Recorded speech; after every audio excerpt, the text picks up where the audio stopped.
John Colter was a trapper, and he knew the ways of game, but it wasn't for his trapping that he won immortal fame.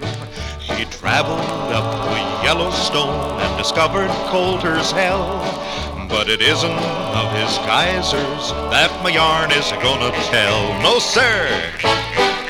Sing of the bravest mountain man, sing of the strong and fleet. Colter's courage was in his heart and his speed was in his feet. Now John Colter heard the Blackfeet claim the land off to the west, but he said he'd do his trapping where the trapping it was best. He went and took his share of fur, started back to Fort Manuel, and he didn't get no warning till he heard the Blackfeet yell.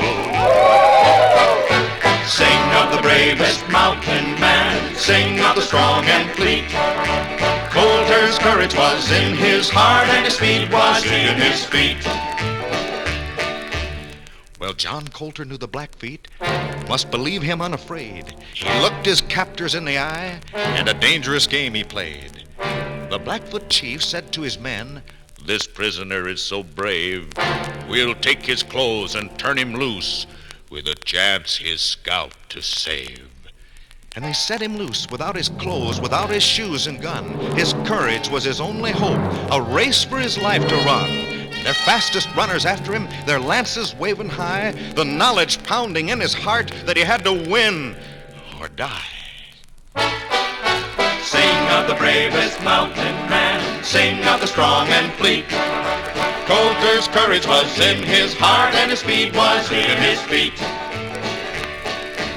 Well, John Colter ran and ran like an antelope in fright, straight across the cactus thicket like an arrow in its flight. Lungs a-bursting with the effort, every muscle starts to scream. 6 miles of endless running, and then there's suddenly a stream. He dives straight into the water, breathing through a holler reed, leaving Blackfoot runners baffled by the wonder of his speed. John waited till the red men left, then walked back to Fort Manuel. 300 miles of barefoot trail. He said he'd like to rest a spell. Sing of the bravest mountain man, sing of the strong and fleet. Colter's courage was in his heart and his speed was in his feet. John Colter's courage was in his heart and his speed was in his